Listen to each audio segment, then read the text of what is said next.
Al igual que hay simulacros de incendios y todo el mundo sabe que no hay cosa del ascensor o que tal, ¿por qué no haces lo mismo con ciber? El saber qué tienes que hacer cuando llega el peor momento es fundamental. En vez de aplicar el parche y ya, y confiar en que esto estará corregido, que ejecute el exploit. Porque hemos visto mucho que hay gente que parchea vulnerabilidades, pero siguen estando vulnerables. Lo que ya se está trabajando mucho es cómo integrar IA en procesos repetitivos, por ejemplo, de un SOC, respuesta a incidentes, detección de patrones que un humano no conseguiría. Da igual que tengas un empleado que de 50, tienen que dedicarle tiempo a la ciberseguridad. Siempre hay una solución, acorde a tu negocio. Si una gran empresa tuviera un ciberataque puede gestionarlo. Si una pyme sufre un ciberataque, lo normal es que vaya a cerrar.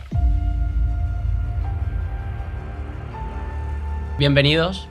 Hoy estamos aquí con Enrique Serrano, una persona con una carrera extraordinaria en el mundo de la ciberseguridad y también CEO de uno de los principales productos de ciberseguridad, HackRox. Durante esta charla nos va a contar pues, su trayectoria en el mundo de la ciberseguridad. Vamos a estar tratando diferentes temas y, por supuesto, vamos a adentrarnos en HackRox, qué valor aporta a sus clientes y cómo puede ayudarnos, ¿no?, a formarnos en ciberseguridad. Bienvenido. ¿Qué tal? Muchas gracias por la invitación. Es un placer estar con vosotros y por tus palabras también en la introducción. Un placer. Pues Enrique, si te parece empezar por ahí, si nos cuentas brevemente de tu trayectoria. Sí, yo soy una persona de perfil técnico. Empecé desde muy jovencito con temas de hacking con 13, 14 años. Después de eso ya estudié ingeniería informática y estuve trabajando en IBM, en la parte de IBM Security. De hecho, el último año en el equipo de X-Force. En total, en IBM estuve como 6, 7 años más o menos. Y luego tuve la oportunidad de emprender también o de ser partícipe de un emprendimiento de una startup que se llama Simulate, que es un producto que recomiendo también muchísimo, me encantó y me sigue gustando y han crecido un montón. Nosotros también lo recomendamos. ¿Sí, no? Sí. Fenomenal. Y luego ya monté HackRox hace 5 años y pico ya. Vamos a hacer en breve también 6 años. Porque como que por un lado obtuve el conocimiento de lo que es una gran empresa como IBM, procesos, ¿no? Un mundo. Luego el mundo del emprender, como viví con Simulate, viajando un montón por el mundo. Y ahora ya pues como que me tocaba, notaba, ya tenía más o menos 30 años y dije, después de estos 10 años de experiencia me apetece hacer algo propio. Llegó también el tema de estar en casa encerrados y ese tipo de cosas y dije, pues ¿por qué no nos ponemos a programar, a innovar, a hacer cosas diferentes? Y ahí montamos HackRox. Llevamos ya 5 o 6 años en el mercado, estamos con un producto SaaS de simulación o de ciberentrenamiento en ciberseguridad para aspectos, por ejemplo, sale mañana una vulnerabilidad nueva, ¿cómo tu equipo es capaz de primero de parchear lo que haga falta y segundo, sabes cómo responder, sabes cómo funciona realmente? De hecho, nos enfocamos a equipos técnicos no solo de ciber, sino realmente también programadores, administradores de sistemas. De hecho, nos suele contratar más los técnicos, no hackers, por así decirlo, que el equipo del SOC, que es lo que la gente rápidamente dice, pues HackRox para que el SOC practique. Parecería, ¿no?, lo más lógico, pero no. Que obviamente también lo hacemos, pero es curioso que muchas veces nos contratan empresas muy digitales, ¿no? Pues tenemos 200 programadores o 500 o una página web que si la web se cae, el negocio, cada minuto que está la web caída, perdemos dinero. Ese tipo de negocios son los que más estamos ayudando para que esos desarrolladores, que a lo mejor son cracks en diseño o desarrollo web, de repente sale una vulnerabilidad que les afecta y no saben de CVEs, de Mitre Attack. Claro, es un mundo técnico, pero otro mundo. Muy bien. Para empezar, y además aprovechando, ¿no?, para la audiencia que no nos conoce seguramente tanto nuestro background, pero sí que no solo hoy estamos aquí, sino que tenemos también nuestras guerras pasadas, ¿no?, todos juntos, hemos estado en diferentes batallas juntos. Y aunque no seamos excesivamente mayores, llevamos ya muchos años en el mercado de la ciberseguridad, trabajando de cara a clientes, hemos estado por diferentes fases. ¿Cómo has visto, ¿no?, a lo largo de estos últimos 10, 15 años la evolución de la ciberseguridad? ¿En qué momento estamos? En su día me acuerdo que en los años 2010, 2015, quizá todo era cloud computing, todo el mundo quería ir a la nube de cualquier manera y se hablaba mucho de la ciberseguridad de la nube, de no puedes hacerlo sin tener en cuenta la ciberseguridad, y me acuerdo que había eventos y eventos y eventos sobre esto. Luego empezó a entrar ya el tema de la inteligencia artificial mucho antes que ChatGPT, te diría 3 o 4 años antes ya, pero sí que es verdad que era como para todo el mundo, no para todo el mundo, sino para las grandes corporaciones. De hecho, yo en IBM tuve la suerte de trabajar con Watson en los inicios, que es esta ya de IBM. De hecho, ya, luego iré con eso, pero que era más tema cuántico, pero digamos que yo vi ese boom previo más al nivel corporativo y ahora ya es la IA a todos los niveles. Que es donde creo que estamos ahora, ¿no? Entonces hemos pasado de esos data centers antiguos con polvo a subir todo a la nube, a luego a meter IA para las grandes empresas y ahora ya metería todo el mundo. Es un poco lo que yo creo que ha ido ocurriendo y creo que hacia donde vamos es seguir con la IA mucho más tiempo porque cada semana hay cosas nuevas y creo que hay mucho que crear todavía. Y además la computación cuántica creo que se está olvidando un poco, pero sigue ahí y sigue creciendo. Y sigue habiendo, por ejemplo, estándares de cifrado cuántico que están intentando romperse, algunos que no se rompen. O sea, se están creando nuevos estándares cuánticos que, aunque esté un poco más bajo perfil, quien se sume hoy a esa ola, en 15 años dirá, mira, qué bien que me sume ahora, ¿no? Entonces creo que es un buen momento que la gente se le está olvidando Y yo tuve la suerte también de estar en Suiza con IBM delante del ordenador cuántico y ver, por un lado, lo increíble que puede ser ejecutar operaciones en segundos, que hoy son años, pero al mismo tiempo ver lo complicado que era y lo complejo que es, que si la habitación sube un grado, que si esto cambia, el entorno es diferente. Ya estamos viendo esto de las películas que se adentran en el mundo cuántico, que es un mundo nuevo, con que cambie un pequeño factor, la consecuencia es otra totalmente diferente. O sea, creo que queda un poco todavía, no va a ser mañana, pero creo que también vamos hacia allá. IA y tema de computación cuántica. Y en este tema de la IA, ¿cómo lo ves de cara a futuro? Es decir, sabemos que en tema de regulación siempre pasa igual que todo en el mundo cuando salió Internet, ¿no? Que al final sale una tecnología emergente, las personas, las empresas empiezan a utilizarla y demás, pero siempre el punto de seguridad viene después, ¿no? Nunca se tiene en cuenta desde el principio o el inicio realmente de estas tecnologías emergentes, ¿no? Entonces ahora vemos tecnologías como, no sé, Cloud, N8N, el Lovable, bueno, tecnologías que al final nos permite acelerar muchísimo más procesos de desarrollo de software o inclusive temas de automatización y demás, ¿no? Entonces, ¿cómo ves de cara a, no sé, a futuro tipo 5 años la IA, en qué punto vamos a estar, sobre todo en temas de seguridad, ¿no? Sí, sí. Yo creo que lo que ya se está trabajando mucho es cómo integrar IA en procesos repetitivos, por ejemplo, de un SOC o de indicadores de compromiso. Típicas acciones que ahora mismo tendrías 50 personas haciendo, quizá sin mucha experiencia, pero que hacía falta. Creo que eso ya la IA lo va a poder hacer y ya lo está haciendo. Los agentes de IA, sí, como agentes de IA para temas de respuesta a incidentes o detectar patrones que un humano no detectaríamos. Porque hay veces que es verdad que son tareas repetitivas, que ahí sí que a la gente le da miedo lo de sustituir a un humano, que ya se está haciendo. Pero también es verdad que hay veces que son detección de patrones que un humano no conseguiría ver. O por lo menos que tardaría demasiado, ¿no? Realmente, claro, correlando toda esta serie de eventos y demás, ¿no? O que tardarías 2 semanas y la IA en 2 segundos te dice, ojo, no sé qué va a pasar, pero mañana esto va a pasar. O esto va a ocurrir. Como que te predice un poco el futuro. Ese tipo de cosas, por ejemplo, para temas antifraude. O sea, lo estoy viendo que una IA aplicada a la ciberseguridad que aporta mucho valor como propia IA. Y luego hay otra IA que es más, pues eso, agente, repetición de tareas, que hará que el humano se enfoque en lo que de verdad importa y no en cosas que no aportan un valor real. Que lo que se decía antes, mal dicho seguramente, no, esto que lo haga el becario, que hay que hacer aquí un Excel con 50 contraseñas. Pues ya no hace falta. Que el becario se dedique a aprender a hacer otras cosas y que eso lo haga la IA, que pues para eso es una de las cosas que la tenemos. Entonces yo creo que va a ir un poco para allá. Tema de las regulaciones, yo estoy un poco en contra porque al final o todos o ninguno. O sea, no puede haber un país diciendo no voy a regular nada, hay que innovar y hacer dinero corriendo, y otro país diciendo no, primero regulamos y luego ya veremos cómo innovamos. Claro. Porque es que nos comen. Que es Estados Unidos, ¿no? La típica, ¿no? Estados Unidos, sí. China, Europa. Claro, al final Estados Unidos, Rusia, China, o sea, India incluso. O sea, hay como varias, a nivel geopolítico incluso, diferentes secciones del mundo que este dice, me da igual, innovo y hago lo que yo quiera. La otra dice, no, primero regulamos y luego innovamos. Y Europa, que solemos ser los más preocupados por la privacidad y por hacer las cosas, entre comillas, bien, que no sé lo que está bien y está mal al final, porque al final, claro, nos ponen las trabas para innovar en este tipo de cosas. Si luego hay otro con otras reglas distintas, empieza en desventaja. Y eso ocurre a todos los niveles, no solo con la IA, ¿no? Entonces, a veces esta superregulación me parece excesiva, sobre todo cuando alguien en su casa puede hacer lo que quieras. Es que tú te puedes montar una IA propia en tu casa. Efectivamente. Vale, no cumples con la regulación, pero no te van a pillar. Total. O ahora con los modelos MCP, que al final te creas un servidor y, bueno, digamos que automatizas, entre comillas, todo lo que antes era hacer muchas llamadas API con estructuras muy complejas, difíciles de automatizar y demás, pues ahora la verdad es que es muchísimo más fácil, ¿no? Y al final, en cuanto a fabricantes o empresas más top de ciber, exclusivamente de ciber, ¿vale? Hablando de este sector o este nicho en particular, pues al final hay pocas empresas que ya están como que subiéndose al carro, ¿no? Y desplegando esta tecnología o generando esa comunidad sobre estas nuevas tecnologías, ¿no? ¿Qué piensas sobre estas empresas que realmente tienen como, no sé si prefieren esperar o tienen algo de miedo a subirse en ese carro, ¿no? De generar esa comunidad y colaboración, porque al final un MCP puede desarrollarse, como decías tú, desde la casa, claro, básicamente, compartirlo a la comunidad y a través de él, pues, consumir servicios de una tecnología, una plataforma, un servicio que sea muchísimo más complejo, ¿no? Entonces, al final, digamos que las empresas más grandes, principalmente, si no lo liberan por su cuenta, ¿no? Es decir, si no es una tecnología o un MCP creado por ellos, pues realmente están generando como esa oportunidad de cara a que todo el mundo pueda crearlo de la forma en la que quieran y puede ser utilizado con fines pues correctos o maliciosos, ¿no? Al final es como todo. Así, como todo. Pero por eso la IA no es mala. Es como si la gente lo usa mal, es que es la vida. Igual que el ordenador, o sea, un laptop no es malo. Pero si tú usas ese laptop para hackear a gente, es malo. Pero, y con la IA pasa lo mismo. Entonces, ponernos a extra regular la IA cuando cualquiera la puede usar, le da igual la regulación, o el país vecino la usa como le da la gana, no le veo sentido. Y luego es verdad que, por ejemplo, ahí está N8N y tal, casi todo es gratis ya. Tienes siempre la versión Community Edition gratuita, con un poquito de ganas y que te guste esto, puedes montarte unas herramientas que dan mucho valor. Entonces yo creo que las empresas todas deberían estar montándose porque se van a quedar atrás, porque tu competidor lo va a hacer, es que estás fuera. Y a nivel de ciber, ella también. O sea, al final yo diferencio la IA en la ciberseguridad. Una es como que aporta valor, que es lo que hemos dicho, predicción, análisis de tal.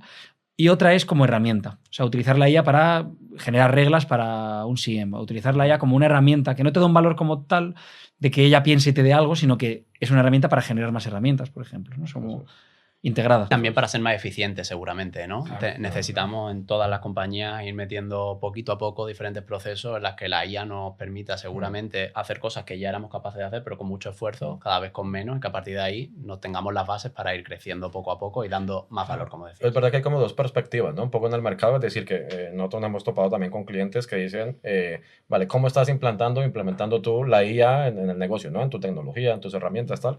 Y está el que es completamente lo contrario, diciendo, oye, a mí esto no me gusta, yo siempre quiero tener una interacción humana con una persona que esté al otro lado, así sea de la pantalla, de forma remota, pero que sea un humano, que yo sepa que ahí es una persona, ¿no? Entonces hay como dos mundos dependiendo, pues no sé qué factores exactamente, pero... Sí, o sea, entiendo que hay gente que no le guste y de hecho hay dilemas sin responder que entiendo que generen este rechazo a la IA. Hace poco se veía algo parecido con el tema de los vehículos autónomos. Si un vehículo autónomo tiene IA y puede elegir a quién atropellar y no tiene más remedio que atropellar a alguien, ¿a quién atropella?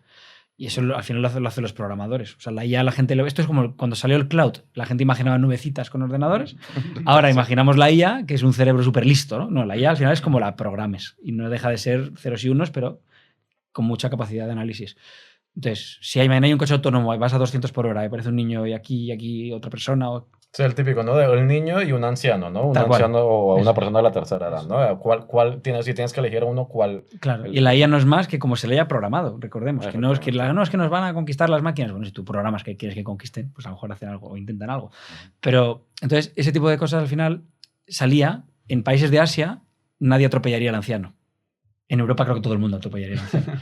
Por un estudio que se hizo, real. Yeah. Y en cambio... más cultural, de pronto. Claro, ¿no? porque respetan como más a los mayores. Tal. Y entonces, claro, donde compres el coche hay que configurarlo diferente. O la IA es distinta. ¿O cómo hacemos? Si la IA te dice que mañana un empleado te va a robar, ¿le despides o no le despides? Pero hoy no te ha robado todavía. Claro, todavía no tiene, ¿no? No tiene la certeza de que tengas una probabilidad, una tendencia. Claro, pero la IA te dice que un 99,5% te va a robar. Pero hay un 0,5% que puede que no.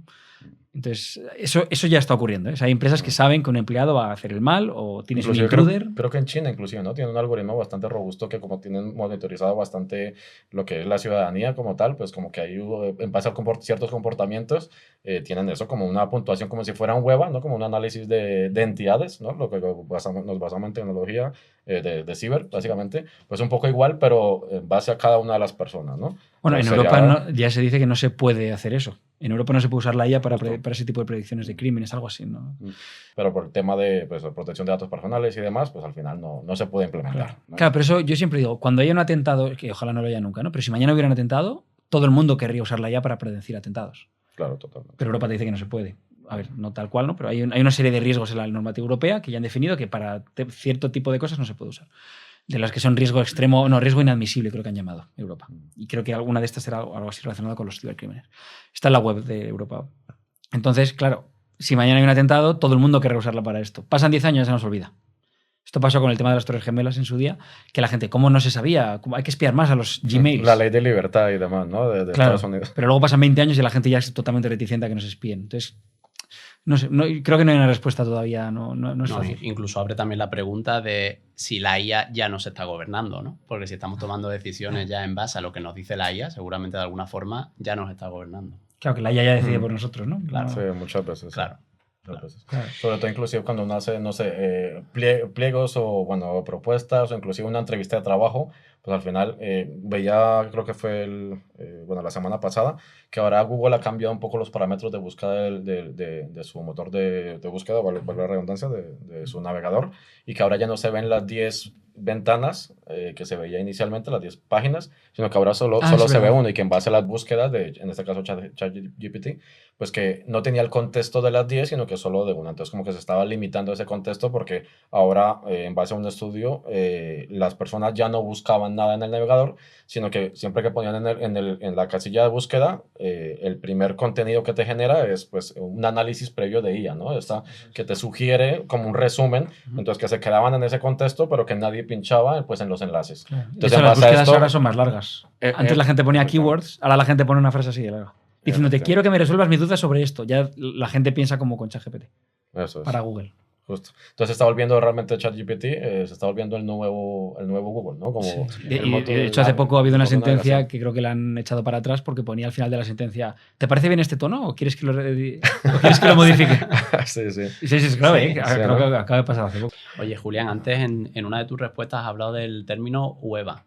Por si hay alguien de la audiencia que no conoce el término, ¿querría matizarlo? Sí, bueno, al final es una tecnología que nos permite o que permite analizar el comportamiento de las entidades, ¿no? Las entidades al final son endpoints, usuarios, tráfico de red, ¿no? Es decir, todas las entidades dentro de una organización o una infraestructura tecnológica que lo que hace es analizar el comportamiento y en base a ese comportamiento habitual, pues detectar picos o anomalías, ¿vale? Y asignar un scoring de riesgo a cada uno. Por ejemplo, si yo soy un usuario de la empresa y yo habitualmente, no sé, envío cierta información fuera de la compañía, pero de repente, no sé, voy a enviar 50 gigas de información, pues claramente es una anomalía, ¿no? Entonces se detectan esos comportamientos anómalos y pues se tratan, en este caso, por ejemplo, en un servicio de monitorización y respuesta, ¿no? O un SOC. Entonces, eso es a alto nivel el web. Enrique, volviendo a la parte en la que estábamos hablando de la evolución de la ciberseguridad, ¿cómo ves a día de hoy el grado de concienciación a nivel empresarial? Los riesgos que tengo a nivel de ciberseguridad, cómo estoy actuando frente a ellos, la evolución que ha habido a lo largo de estos últimos años, porque nosotros, como decíamos, llevamos mucho tiempo ya aquí en ciberseguridad y seguro que estáis conmigo en que hace 12, 13 años hablabas con la gran mayoría de empresas, le hablabas de ciberseguridad y te decían que no era un problema para ellas, ¿no? Lo veían algo muy lejano. Yo creo que todo eso ha ido cambiando a lo largo del tiempo. ¿Cuál es la situación actual que tú detectas? Sí, para mí WannaCry fue un antes y un después, fíjate. El tema de WannaCry que afectó mucho en España y en otras partes del mundo, ya la gente empezaba a hablar de ciberseguridad, aunque no seas experto, ¿no?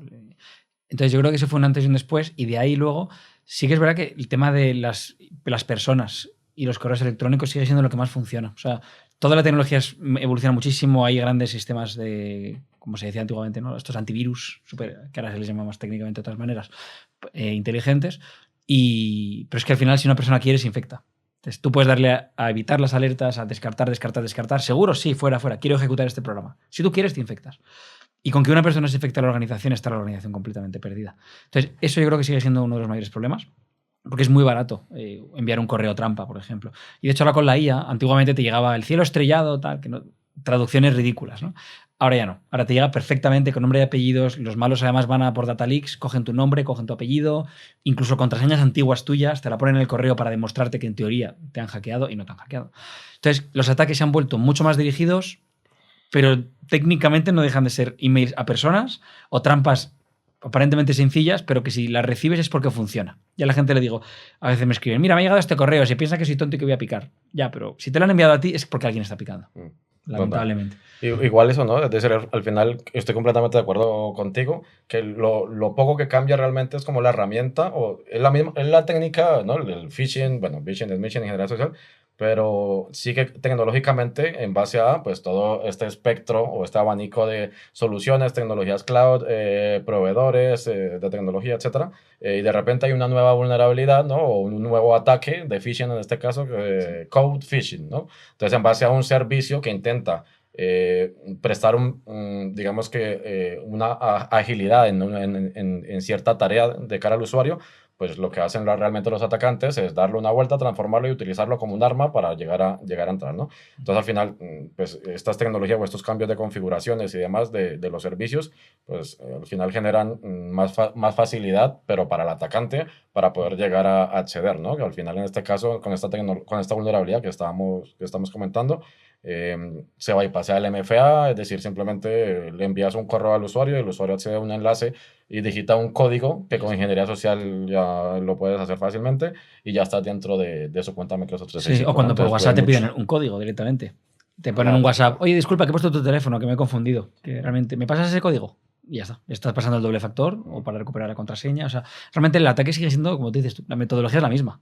Y las personas es la clave. Si es verdad que como ahora los malos usan IA para hacer correos más bonitos o más creíbles, pues el anti-spam tendrá que tener IA para interpretar también esos correos tan bonitos y tan creíbles. O sea, creo que si los ciberatacantes utilizan IA para atacar, habrá que usarla para defendernos. Claro. Yo personalmente pienso que aquí en nuestro país tenemos grandes equipos de seguridad, ¿no? Grandes empresas que están muy bien protegidas, con una estrategia de ciberseguridad muy definida, que la siguen y que están protegidas. Pero sin embargo, en cuanto bajamos a la mediana empresa, por supuesto, más aún la pequeña empresa, pues nos encontramos aún pues, grandes problemas para ser capaces de defenderse, de tener una estrategia de ciberseguridad adecuada a su negocio. ¿Cuáles crees que deberían ser las prioridades dentro de esos entornos? ¿Qué recomendaciones les darías a responsables de IT que están a día de hoy intentando también asumir la carga de ser responsables de ciberseguridad, pero que no tienen demasiado claro cómo hacer el camino, ¿no? Sí, lo primero, que tienen que dedicarle tiempo a la ciberseguridad. Da igual que tengas un empleado que 50 o 1000. O sea, hay que dedicarle tiempo. Sobre todo si tienes menos de 50 o 100 empleados. Porque es que si una gran empresa sufre un ciberataque puede gestionarlo. Si una pyme sufre un ciberataque, lo normal es que vaya a cerrar. Porque ya solo con la multa que te van a poner, ya no tienes caja. Entonces, que miren la ciberseguridad como una inversión, no como un gasto, porque luego te va a salvar la vida, probablemente. Que piensen, sobre todo, qué harían si mañana fueran hackeados. Yo esto lo pregunto siempre, incluso a nivel personal. Si mañana te roban tu cuenta de correo de la empresa o si mañana te roban tu red social favorita, ¿qué harías? Parece una tontería, pero el saber qué tienes que hacer cuando llega el peor momento es fundamental. Al igual que hay simulacros de incendios y todo el mundo sabe que no hay que usar el ascensor o que tal, en la oficina y tal, ¿por qué no haces lo mismo con ciber? Y con empresas. Yo he hecho simulacros con empresas que les ha valido de mucho y, insisto, pequeñas y grandes, ¿eh? Y ya cuando se lo visualizas, dices, pues no tengo ni idea. Y si mañana me hackean, no sé, la red de la empresa del edificio donde estoy, pues no sé. O sea, esos playbooks, eso, por ejemplo, esa respuesta de incidente creo que es fundamental. Y luego, esa persona a quien llamar cuando todo malo sucede, ¿no? Oye, ¿qué hago? ¿Llamo al informático? Porque al que viene aquí los martes a comprobar que el wifi está bien. Entonces, esa persona tiene que estar disponible. De hecho, hemos trabajado a veces con algunas empresas que hasta el teléfono personal, que esto en Europa no gustará mucho, pero o sea, que esté escrito el teléfono personal de la persona, que si la que lleva el firewall o tal está mal días de vacaciones, pues hay que llamarle, porque es que está el edificio ardiendo. Entonces, ese tipo de cosas o situaciones, mentalizarte qué pasaría, aunque sea un negocio chiquitito, ¿eh? Y por supuesto invertir en ellas, sobre todo porque ya no te hablo, hace 10 años sí que es verdad, bueno, hace 15 te diría, sí que es verdad que o tenías mucho dinero o no podías tener la mejor solución del mercado de seguridad. Sí o sí, no había más. Ahora ya no, porque ahora te suelen cobrar por uso. Entonces, no es lo mismo una empresa que genera no sé cuántos eventos por segundo que una que genera de no sé cuántos mil. Tú pagas por lo que usas. Y ya los fabricantes, sobre todo los americanos, han entendido que el mundo no es solamente los grandes bancos, sino que hay empresas chiquititas que necesitan también seguridad, ¿no? Y ya no te hablo solo de software open source, que está ahí, pero luego hace falta servicio que lo gestione, sino más, oye, un antivirus que sí, que te cobraba pues 500 euros o 200 euros, o tarifas que antes eran impensables. Que yo, en su día, cuando empecé con temas de IBM, y IBM competidores tal, que el deal mínimo eran miles de euros, que una pyme en España, pues no puedo gastar 1000 euros en esto, porque entonces tengo que elegir, o no pago la nómina o no tengo página web, ¿no? Entonces, pero que la gente se anime a mirar, a buscar, porque se puede. O sea, es factible tener seguridad sin pagar barbaridades, sino pagando lo que tú exclusivamente necesitas. Totalmente de acuerdo con eso. Nosotros desde aquí siempre lo repetimos, ¿verdad? Decimos que a día de hoy, si quieres estar protegido, siempre hay una solución acorde a tu negocio. Lo que es importante es saber muy bien cuáles son tus riesgos, cuáles son tus amenazas y a partir de ahí poner el foco donde tienes que hacerlo. Siempre también lo decimos, no matar moscas a cañonazos, Claro. Poner la inversión donde tienes que ponerla y a partir de ahí pues siempre contar con los mejores profesionales para las diferentes cuestiones que tienes que ir abordando y de esa forma pues poder tener una estrategia de ciberseguridad que te permita primero pues no ser infectado, pero si lo eres, pues que puedas salir adelante porque... Tener a quién llamar. Pues es que si tú te dedicas a vender lápices de colores, es que ¿a quién llamas si mañana te están hackeando, no? Es real, como la vida misma, vaya, no es algo que digamos, que lo encontramos en las noticias. Nosotros que estamos aquí todos los días trabajando con empresas, ayer mismo nos llama una compañía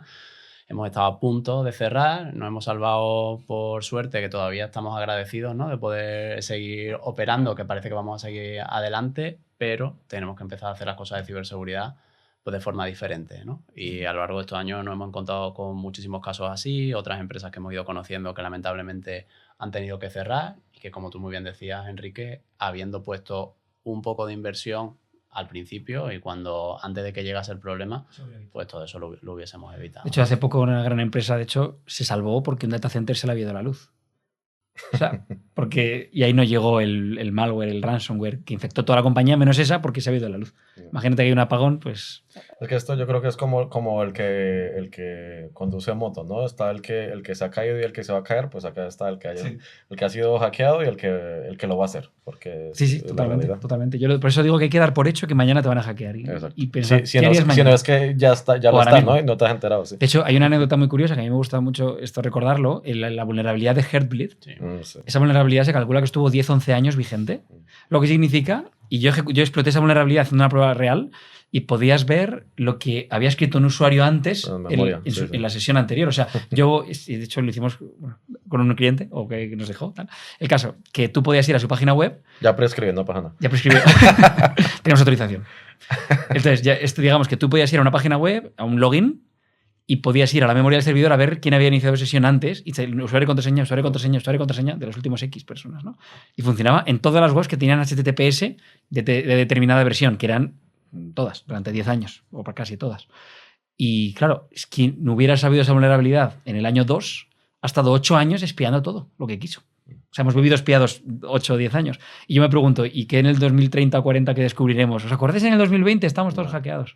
Y otra pregunta te quería hacer, Enrique, en cuanto ahora sí en concreto al hacking ético, ¿vale? Una rama de la ciberseguridad en la que tú empezaste. ¿Cómo has visto la evolución desde el punto de vista de personas de ciberseguridad, ¿no? De personal técnico? Porque nosotros aquí sí que lo hemos visto, ¿no? Una tendencia muy fuerte a lo largo de los últimos años a ser algo residual, a que personas que se dedican al mundo tecnológico tienen muchísima ansia, mucha curiosidad, quieren ser hackers. ¿Cómo has visto esa evolución y a qué crees que se debe?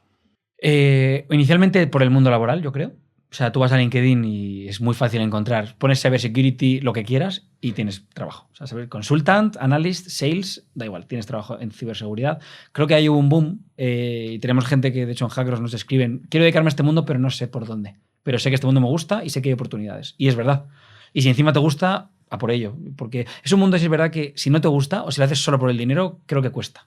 O sea, creo que tienes que tener pasión. Sí, total. Ahí yo, complementando un poco lo que es, que estoy completamente de acuerdo. Yo llevo 3 años cumpliendo un rol también de profesor de un máster de ciberseguridad y demás, ¿no?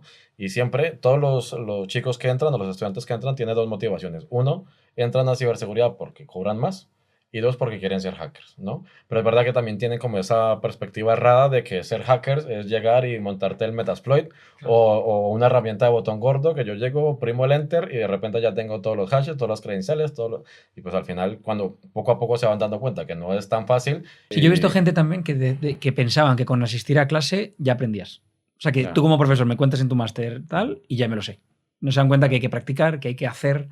Es un mundo diferente. No es simplemente que te lo cuenten y vas al examen y lo repites. Justo, por eso lo que decías de que te tiene que gustar, tienes que tener la chispa, porque si no, es que no, tienes que dedicarle muchas horas. De hecho, en Hackrocks, además de tener formación y tanto a nivel personal particular como sobre todo para compañías y equipos técnicos, tenemos un concepto que se llama Capture the Flag o CTF, que son este tipo de competiciones donde tienes que hackear lo máximo posible en el menor tiempo posible.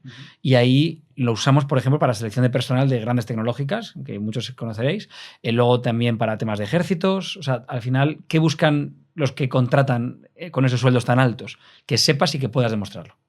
Yo soy ingeniero informático, fenomenal, pero ¿qué sabes hacer? Yo he hecho este curso, este máster, vale, cojo un folio en blanco y créame un exploit que haga esto. De hecho, yo en su día hice este exámenes de programación en papel. No sé si sigue haciendo la universidad, pero yo escribía en papel, en C directamente. Yo creo que también, bueno, ahora mismo no lo sé. Ahora no sé si lo siguen haciendo, pero... Entiendo que sí. Y por supuesto no era Python, era C ahí. Y ha cambiado mucho, porque ahora con las carreras estas de ingeniería, bueno, el grado de ciberseguridad, que entiendo que ha salido hace poco, o por lo menos lo he conocido yo hace poco, estaba viendo también hace poco tiempo un poco el plan de estudios, y efectivamente antes la queja, ¿no? La queja entre comillas, por ejemplo, nosotros que creo que tú eres ingeniero informático, ¿no? No, al final los tres somos ingenieros informáticos. Antes en la carrera era como la queja, ¿no? De que hay muchas matemáticas, hay demasiado cálculo. Hasta tercero no tocabas un ordenador, casi. Exacto. Exacto, entonces había esa queja, ¿no? Y viendo el plan de estudios del grado de ciberseguridad, es verdad que hay ciencias básicas, ¿no? Hay matemáticas, hay álgebra, hay estadística, pero ya no hay 17 asignaturas de matemáticas, de cálculo diferencial, primer grado, segundo grado, tercer grado, como antes, ¿no? Entonces sí que ha cambiado. No sé si realmente los resultados sean satisfactorios, es decir, que el problema sea el plan de estudios o el problema realmente sea el sistema educativo general. Pero, pues bueno, pues por lo menos sí que la ciberseguridad se está embebiendo un poco más en la sociedad y que ya hay carreras, ¿no? Hay carreras que puedes empezar desde cero. Y que no todas son hackers con capucha, que hay respuesta de incidentes, forense, consultoría, temas de compliance, que a los más técnicos nos aburren, pero hay gente que le gusta el tema de la ISO 27001, ese tipo de cosas, que lo vi, que está muy bien. Entonces, hay mucho trabajo en ciber, que no es solo la capucha negra y ser un friki sin amigos. Que oye, que también si quieres puede serlo. Pero yo he tenido épocas en mi vida que era más friki sin amigos. Luego, oye, pues me apetece hacer un poco de preventa, que es una venta un poco más técnica o más tal. O sea, lo bueno es que es tan grande el mundo de ciber que puedes ir cambiando y siempre vas a ir descubriendo algo nuevo. O sea, decir que sabes de todo de ciber es imposible prácticamente. Pero si puedes decir, pues me apetece un poco irme por esta rama o venga, pentesting, quiero hacer más auditorías o tal. Entonces yo animo a la gente a que también antes de meterse en, no sé si un máster, un grado o un curso de ciber del primero que ha visto, que mire los caminos que hay dentro de ciberseguridad. Puedes preguntar a cualquier ChatGPT y te va a decir 7 o 8 profesiones de ciberseguridad, investiga un poco sobre ellas y luego elige dónde te quieres enfocar. Yo siempre recomiendo eso, porque luego mucha gente se frustra. Quería preguntar cómo fue ese paso, porque es verdad que tú has tenido mucha experiencia técnica, bueno, todavía, sí. Es decir, a nivel técnico obviamente controlas y digamos tu mayor parte de experiencia laboral ha sido la parte técnica, pero de salir de la parte técnica, bueno, pasaste más a un rol de preventa, entiendo, ¿no? Sí. En Simulate. Y luego ya decidiste pues, conformar tu empresa, ¿no? ¿Cómo es esa transición, ¿no? Ese cambio, sobre todo de aquí, ¿no? De mentalidad un poco y de enfrentarte al mundo, de ya pensar en negocio, en ventas, en volumen. Estando en IBM dije, joder, al final yo soy el que ejecuta estos proyectos y digo, ¿y esto quién lo vende? ¿Y qué necesidad hay de cambiar este firewall por este otro? ¿Y en qué momento han dicho, Enrique, ve aquí a las 2 de la mañana a hacer esto? Y quise entender un poco más como la película completa. Y me hice una formación, no un máster oficial, pero algo así como que tiene IBM en ventas, en Inglaterra, tal, súper chulo, hiper recomendado. Me encantó para entender al cliente, entender un poco por qué hacía lo que hacía. Yo tenía 20 y algo años y yo todo lo que era hacking era muy guay, pero no me faltaba, por ejemplo, la parte de negocio. Yo no sé qué valor daba. O sea, yo digo, yo sé que con esto te van a hackear menos a lo mejor, o te voy a hacer un pentesting, pero no sé eso cómo repercute a un negocio. Y quise aprender un poco más de eso. Y me pasé a un lado, de hecho, el último año que estuve en X-Force, en IBM, hacíamos simulacros de ciberataques de 4 o 5 horas en una sala cerrada, poniendo en aprietos a los clientes, y ahí vi muy bien lo que era ver a un tío hackeado, sudando, las acciones en bolsa caer, ¿qué hago? Y ahí entendí, ostras, es que estamos salvando de esto a la gente. Pero no tenía esa visión. Entonces quise ver un poco más allá y recomiendo que si eres técnico, que se intente, pues el hablar un poquito en público, el saber traducir algo hipertécnico a alguien que no tiene ni idea de encender un ordenador, pero que es el del negocio, que es el que a lo mejor tiene una idea brillante de cómo hacer que los coches vuelen y le da igual la ciber, pero quiere que tú se la mantengas y que esto esté cubierto. Entonces creo que es bueno que tanto tú entiendas el negocio y que él sepa también que tiene que proteger. Entonces ese mundo creo que falta mucho talento, se paga muy bien a los técnicos que saben hablar en público o técnicos que saben traducir esa necesidad técnica al negocio. Y de eso falta mucho, por ejemplo. Absolutamente, Enrique. Absolutamente de acuerdo. Creo que has sacado un tema fundamental que nosotros lo vivimos en el día a día. Es igual lo más importante el tener la capacidad técnica de detectar, ahora mismo hablando desde el punto de vista de hacking ético, ¿no? De detectar una vulnerabilidad o un posible problema hacia un cliente, como el comunicárselo y explicarle qué consecuencia puede tener y cómo tiene que solucionarlo, ¿no? Y es algo que seguramente cuando tú estás como técnico y ves tu trayectoria no es algo que te marca, ¿no? Como objetivo, pero está muy bien que lo verbalices y que seguramente muchas personas que nos están escuchando se lo puedan empezar a marcar como objetivo, porque de verdad que es la noche y el día en cuanto a la carrera de un profesional, es darse cuenta de quizá no me apetece, no es lo que más me sale por naturaleza el tener que enfrentarme a un comité, a una audiencia, a una organización, a explicarle por qué tiene, ¿no? Sino que me es más divertido meter meterme en lo técnico y encontrar las vulnerabilidades. Pero en el momento que lo hacen y salen de ahí, ya no solo es que se sientan que aportan más valor, sino que creo que ya entran en la rueda de entender el negocio y de ver que hay algo más allá, que mi trabajo no es solo un juego de encontrar vulnerabilidades, sino que tiene un impacto real en la vida de estas personas y de estas compañías, y a partir de ahí se va haciendo la pelota y las personas van llegando a otro punto. Muy interesante. Mantenerse a la última en ciberseguridad puede parecer un reto abrumador. En nuestra web encontrarás recursos como artículos, noticias o guías prácticas. Además, ya tienes disponible nuestro último curso gratuito, 8 lecciones que buscan proteger tu negocio y fortalecer tu confianza digital. Apúntate al curso y recibe hoy mismo la primera lección. Hilando con la pregunta anterior que os hacía de esa formación de hacking ético, ¿no? Porque yo veo como dos posibles problemas en la sociedad actual y ya lo hilo también para que nos hables de HackRocks, porque creo que HackRocks viene a solucionar este problema, ¿no? Nosotros tenemos, por una parte, pues una masa de técnicos que quieren ser pentesters, ¿no? Quieren ser hacker éticos y, por lo tanto, están intentando aprender esa profesión, pero se encuentran con el problema de que no tienen tanto background técnico, ¿no? Porque para ser hacker pues tienes que conocer, como ya decía, hay muchísimas de las ramas, no de ciberseguridad, sino de la tecnología en general. Sí, IT en general. De IT en general, y no lo conocen. Pero por otra parte también es que yo no puedo hackear algo que es un entorno...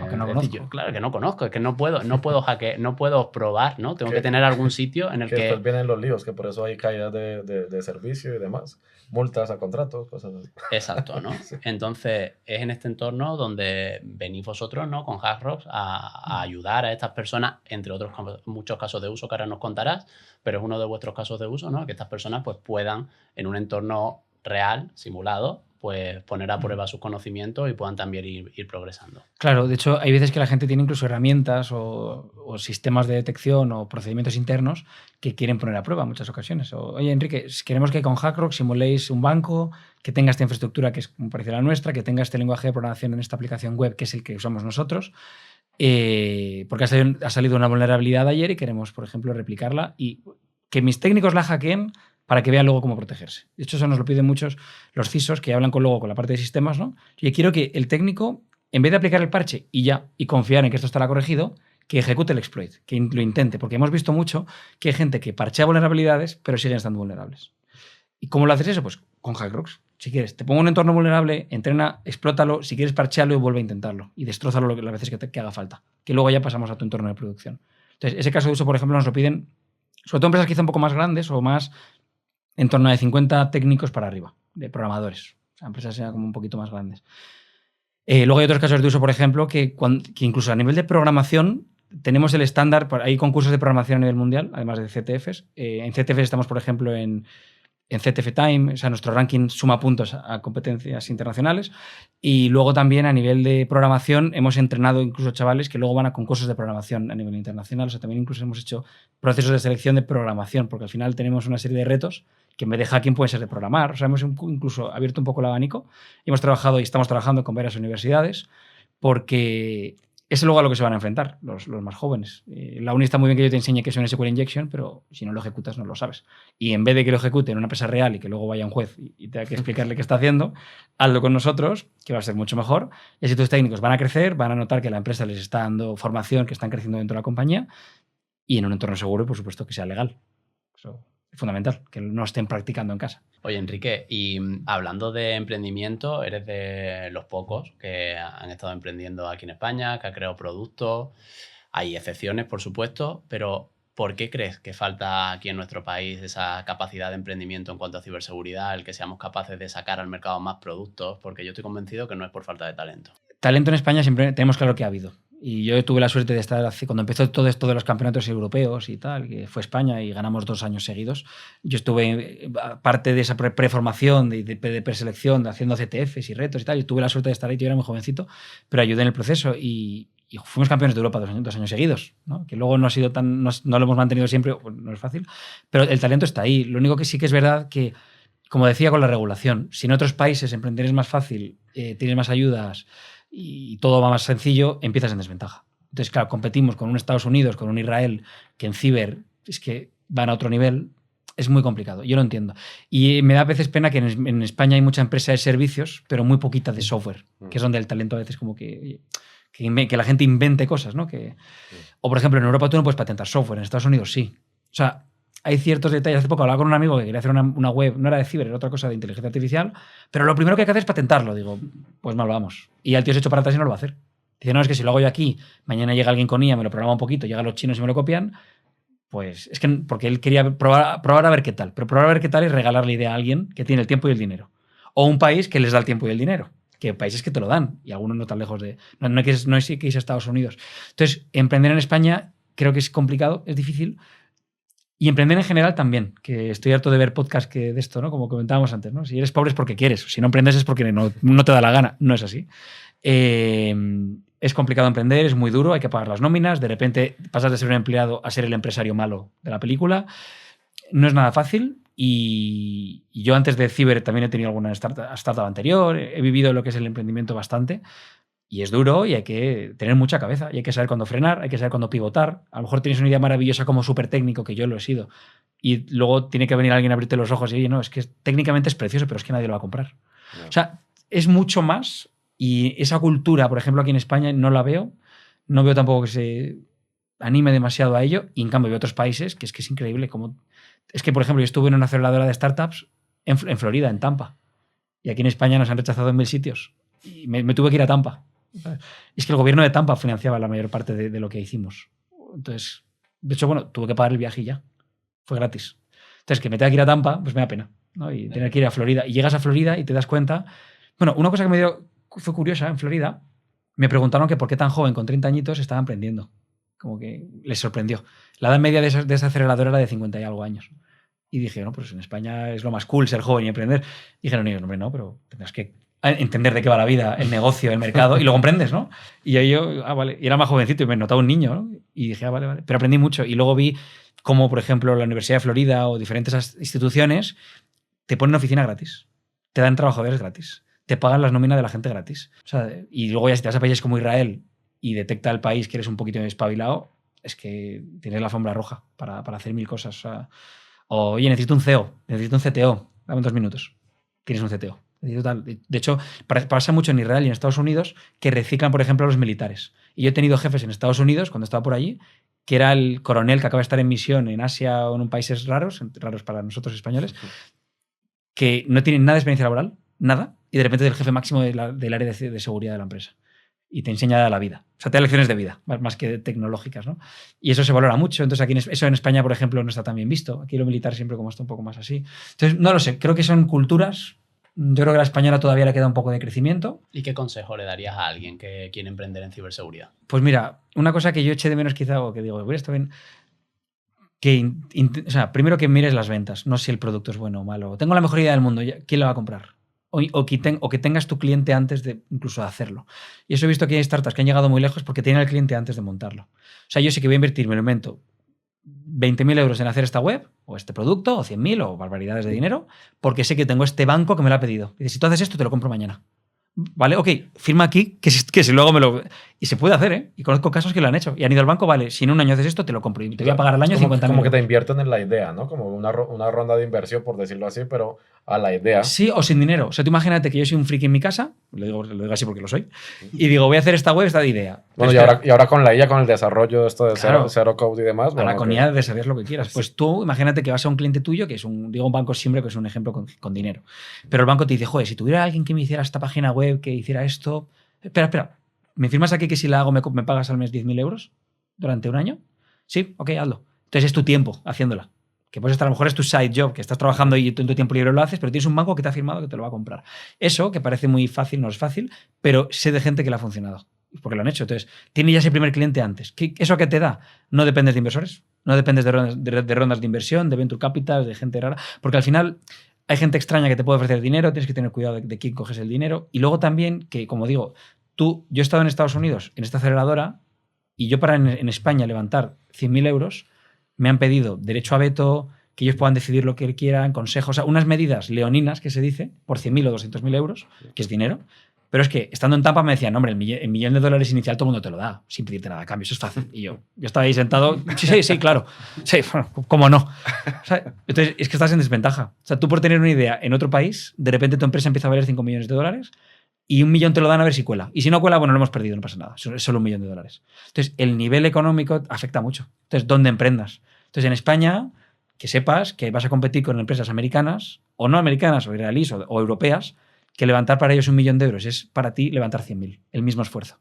Entonces, claro, consejos, pues eso, intentar pensar más en a quién se lo venderías y en cómo lo venderías que no tanto en la idea. He visto ideas, no quiero decir tontas, pero ideas que digo, pues esto lo hago yo en un fin de semana. Pero ya las habían vendido muy bien. O las han pintado muy bonito por detrás, alrededor, y han hecho un producto maravilloso. Que tú como técnico puedes decir, pues eso es una chorrada, pero el otro como comercial dirá, sí, pues yo lo vendo de maravilla. Y es lo mismo que tú hacías, pero adornado y bonito.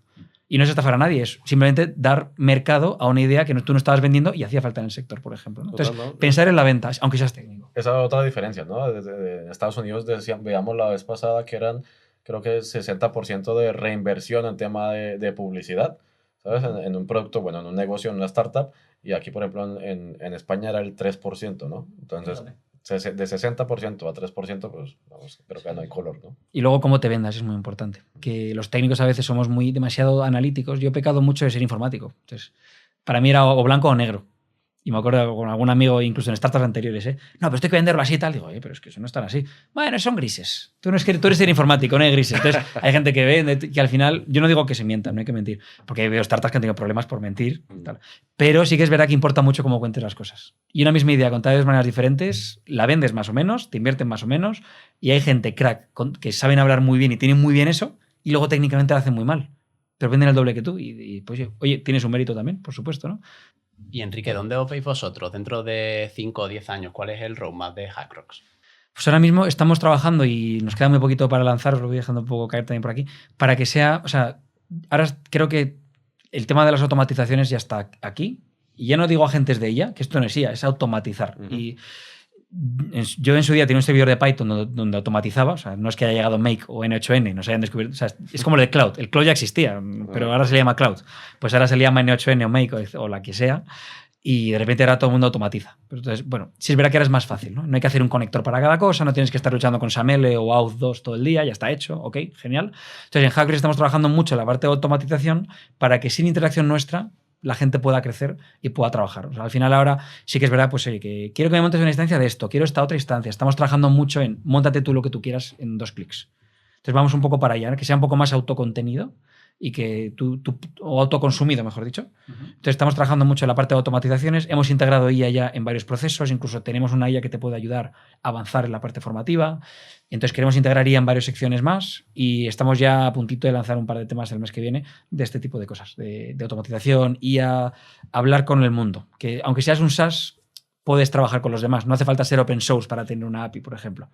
Entonces, bueno, en breve publicaremos más cosas de estas y temas de APIs, ese tipo de cosillas. Pues nosotros estaremos encantados de que vuelvas otro día al podcast. Un placer venir por aquí, claro. Que nos cuentes las novedades, que nos lo enseñes también algún día el producto, claro, que entremos en más detalle. Antes de terminar, ya la última pregunta. ¿Nos haces alguna recomendación de alguna tecnología, alguna herramienta, algo alrededor de la ciberseguridad que nos puedas recomendar? Pues, mira, hace poco he estado viendo todo el tema ahora de la IA de los vídeos. Cada vez ya son vídeos, en vez de 2 segundos ya son 8.